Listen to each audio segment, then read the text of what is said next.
Allô et bienvenue. Aujourd'hui, on fait une analyse vraiment sur mesure.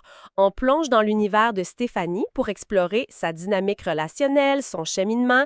L'objectif, c'est de tracer une carte, de ses besoins profonds pour que ses liens se renforcent et surtout pour que son partenaire, Jean-Christophe, ait des clés claires. Et pour faire ça, on a devant nous une série de rapports astrologiques qui sont vraiment parlants. On n'est pas dans l'horoscope du journal ici. On va décortiquer ce qu'on pourrait appeler son architecture céleste de l'Éros. On entre dans la salle des machines de sa psyché amoureuse. Qui semble être le fil rouge de son parcours. C'est ce passage du contrôle de l'analyse vers plus d'intuition, plus de lâcher-prise. L'idée, c'est de traduire ça en langage simple en s'appuyant sur 4 piliers. La sécurité, l'ancrage, l'intuition et le soutien. On veut que ça soit concret. Prêt? Allons-y. OK, la première chose qui saute aux yeux dans les documents, c'est un paradoxe immense, une dynamique que les textes appellent terre et feu.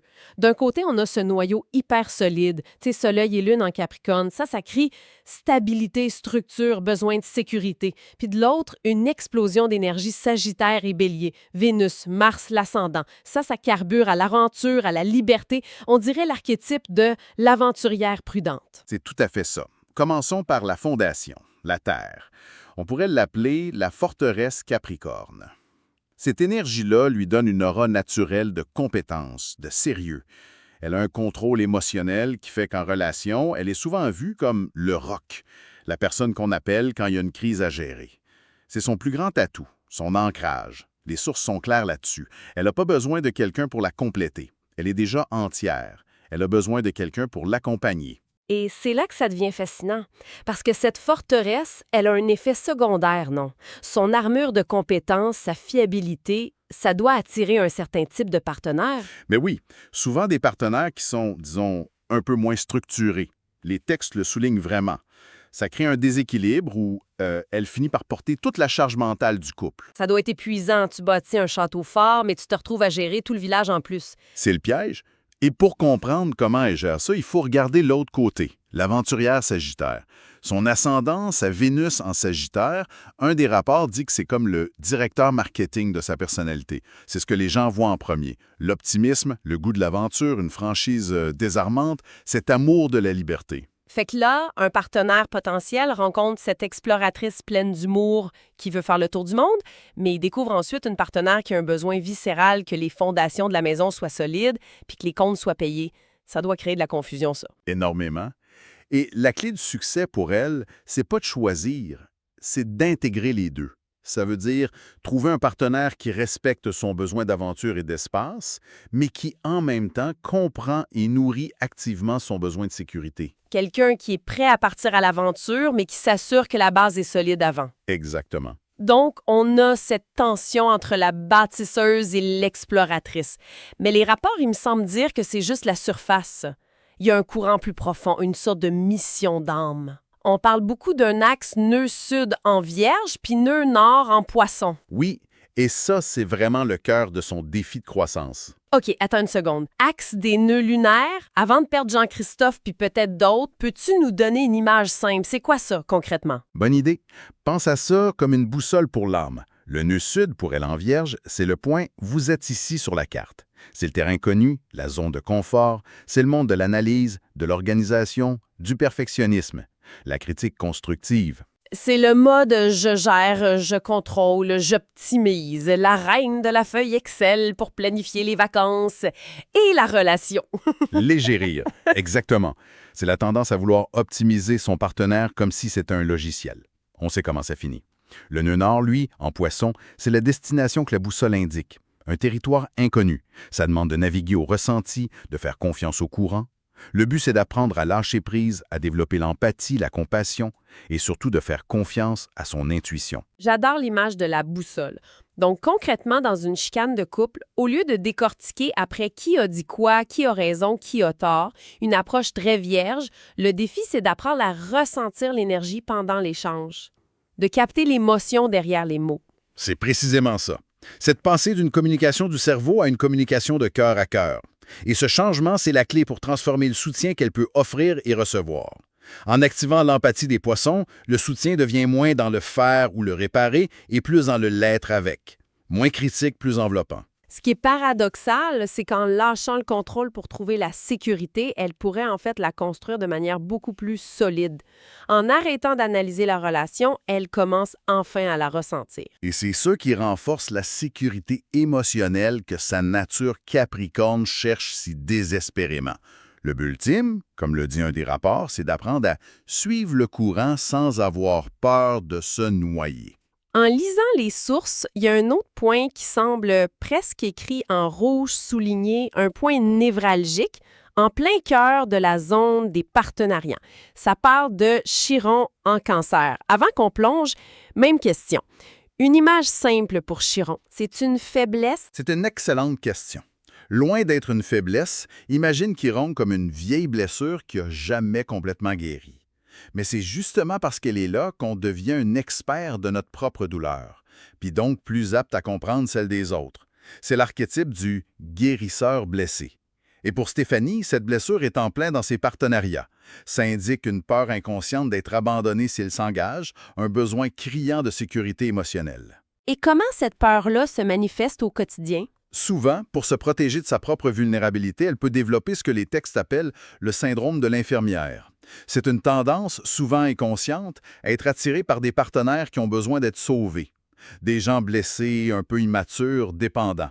En prenant ce rôle de soignante, elle garde un sentiment de contrôle sur la relation. Wow! Fait qu'en essayant de se protéger, elle crée la situation exacte qui l'empêche d'avoir l'intimité d'égal à égal qu'elle recherche. Ouais. C'est un piège incroyable, parce que cette dynamique-là, à long terme, ça doit être l'ennemi numéro 1 du désir. C'est un extincteur de passion. Le rapport est très clair là-dessus, et la sortie de ce cercle vicieux est complètement contre-intuitive. La guérison passe par ce qu'elle craint le plus, sa propre vulnérabilité. Les textes sont formels. Le chemin, c'est d'accepter d'être elle-même vulnérable dans la relation. Donc, la forteresse Capricorne doit apprendre à baisser le pont-levis, même si ça fait peur. Exactement. Il s'agit de trouver un partenaire capable de la materner en deux tours. Pas dans le sens d'être infantilisé, mais de recevoir un soutien inconditionnel. Un soutien qui lui montre qu'elle n'a pas besoin d'être forte tout le temps. C'est ça qui permet de passer de la codépendance à une interdépendance saine. C'est fascinant comme analyse, mais j'imagine Jean-Christophe écouter ça puis se dire « OK, mais je fais quoi, moi, lundi matin? » Comment on transforme toute cette théorie en gestes de tous les jours? On va utiliser un langage clair et structuré, ce qui devrait plaire à son côté vierge et capricorne. On peut distiller ça en 4 points d'action. Le premier est le plus important, honorer la dualité. Le partenaire doit comprendre que c'est pas un défaut, c'est une richesse. Il y a 2 besoins à nourrir. L'aventurière et la bâtisseuse. Voilà. Le besoin d'enflage qui se nourrit de loyauté, de fiabilité, de projets concrets, puis le besoin d'aventure qui s'épanouit avec l'espace, la liberté, la spontanéité. Un des rapports utilise une image géniale. L'idéal qu'elle recherche, c'est l'aventurier responsable. J'adore ça. Le genre de partenaire qui peut planifier un road trip improvisé en Gaspésie, mais qui a déjà fait le changement d'huile sur l'auto puis payé l'hypothèque avant de partir. Mais est-ce que ça existe vraiment, cette personne-là? Ça sonne un peu comme une licorne. Y a-t-il pas un risque qu'en cherchant la perfection, elle trouve personne? C'est un risque réel si la recherche est rigide. Mais l'affaire, c'est pas de trouver quelqu'un de parfait, c'est de trouver quelqu'un qui comprend et qui valorise les 2 facettes. Ce qui nous amène au deuxième point, construire la sécurité activement. C'est le langage d'amour de sa lune en Capricorne. Des actes concrets, tenir ses promesses, être à l'heure, prendre en charge des responsabilités sans qu'elle ait à le demander. Il ne s'agit pas de tomber dans la routine, mais de construire une base tellement solide que c'est cette base qui permet de vivre l'aventure en confiance. Le troisième point touche directement à sa mission d'évolution, ce fameux passage de la Vierge au Poisson. Comment le partenaire peut aider? Concrètement. En l'aidant à favoriser l'intuition. Quand sa tendance à suranalyser embarque, quand elle décortique une situation, le partenaire peut devenir un guide. Au lieu d'entrer dans le débat logique, il peut doucement changer la perspective en demandant « OK, laisse de côté l'analyse une seconde. Juste ici, maintenant, comment tu te sens avec ça? » Ce qui doit être déstabilisant pour elle au début. Sa zone de confort, c'est la réponse logique. Donc, le rôle du partenaire ici, c'est de l'aider à être à l'aise avec le fait de ne pas savoir, mais de ressentir. Exactement. C'est de créer un espace sécuritaire pour l'intuition. Et ça mène au dernier point, offrir un soutien réciproque. Pour briser le cycle du syndrome de l'infirmière, le partenaire doit lui montrer par l'action qu'elle n'a pas besoin de tout porter. En prenant en charge des domaines complets de la vie commune, il lui démontre concrètement que sa vulnérabilité est sans danger, qu'elle peut elle aussi se laisser porter. En somme, si on résume, le chemin pour Stéphanie, c'est pas de démolir sa forteresse. Cette femme puissante, compétente, c'est le cœur de son identité. Le but, c'est plutôt d'irriguer le terrain autour du château, d'ajouter l'eau de l'intuition et de la vulnérabilité à sa fondation de terre. C'est une image parfaite. Et les sources insistent sur le fait que le moment est propice. Les années à venir, surtout à partir de 2025, sont décrites comme une période de transformation majeure. Un des rapports parle même d'une tempête parfaite, où les vieilles structures relationnelles qui ne fonctionnent plus seront balayées pour faire place à plus d'authenticité. On termine toujours avec une pensée pour aller plus loin. Et dans les textes, il y a cette idée que la destinée de Stéphanie, ce n'est pas une relation de confort. C'est de construire ce qu'ils appellent une union de puissance.